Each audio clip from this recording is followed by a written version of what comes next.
안녕하세요. 재테크에 관한 모든 정보를 알기 쉽게 전달해드리는 재테크 메신저입니다. 요즘 전세가 잘 나가지 않아서 집주인도 임차인도 마음고생이 심하신데요.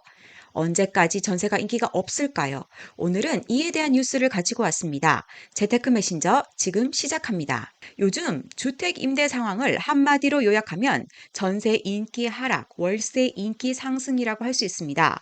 주요 내용을 보겠습니다. 9일 한국부동산원의 월간 주택가격 동향조사에 따르면 지난 8월 서울 아파트 월세 수급 지수는 100.1을 기록했다. 지수가 100보다 높으면 월세 세입자의 수요가 공급보다 많다는 뜻인데 지난해 11월 이후 10개월 만이다. 즉 2021년 11월 이후 처음으로 월세 수요가 전세 수요보다 높아졌음을 알 수 있습니다. 반면 전세 수급 지수는 일찌감치 100 이하로 떨어져 꾸준히 하락 중이다. 서울 아파트 전세 수급 지수는 3개월 연속 하락해 지난 8월 87.7을 기록했다.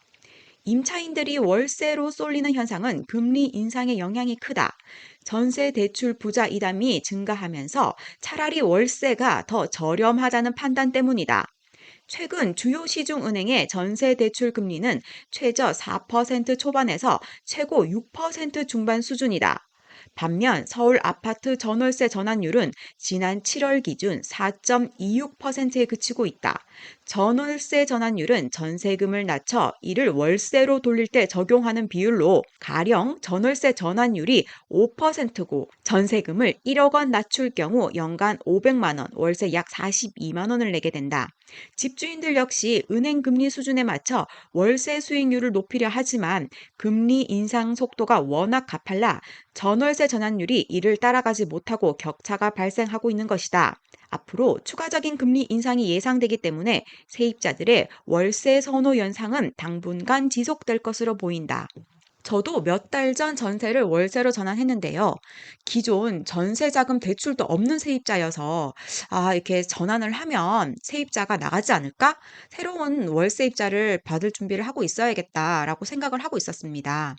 그런데 세입자가 나가지 않고 월세 조건 그대로 거주하시더라고요. 그 상황을 보고 진짜 요즘 시장은 월세 품귀 시장이구나라고 느꼈습니다. 지금 전세 수요는 꾸준히 하락 중인 이유가요, 바로 금리 인상 때문입니다. 금리가 인상됨에 따라 전세 대출 이자 부담이 커졌기 때문입니다.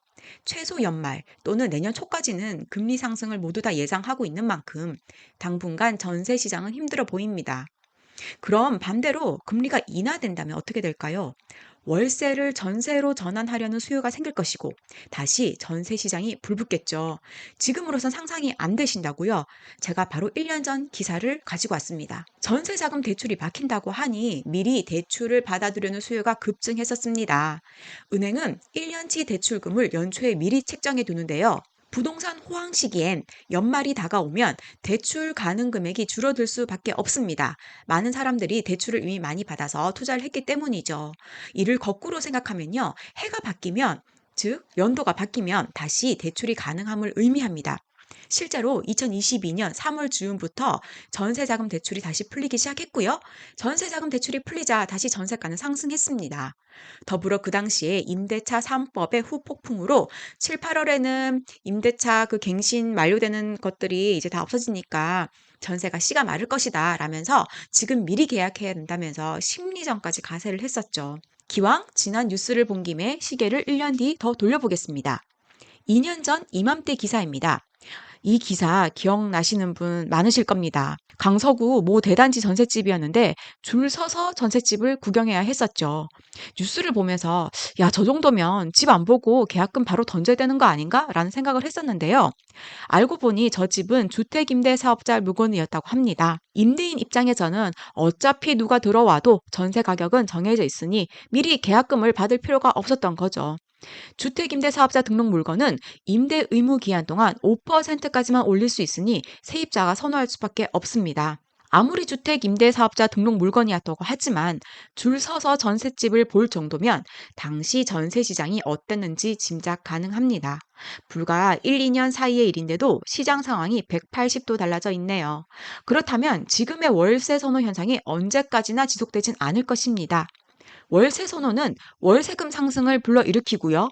월세금 상승은 실생활에 타격을 주죠. 일단 실생활에 타격을 주면 너무 생활에 부담이 됩니다. 그 시기에 금리가 인하되면 사람들은 다시 전세자금 대출을 찾게 될 것이고요. 전세자금 대출은 유동성을 불러일으킵니다. 이는 다시금 전세가를 상승시키게 되겠죠. 다만 주변에 입주장이 없다는 전제 하에서입니다. 금리가 매매 심리에 미치는 영향은 그렇게 크진 않습니다. 하지만 금리가 전세 시장에 미치는 영향이 아주 크다는 것을 이번 시장을 통해 배울 수 있었습니다. 오늘을 기억해뒀다가 내년 이맘때 다시금 전세 시장 뉴스를 체크해 보겠습니다. 영상이 도움되셨다면 구독과 좋아요 부탁드립니다. 감사합니다.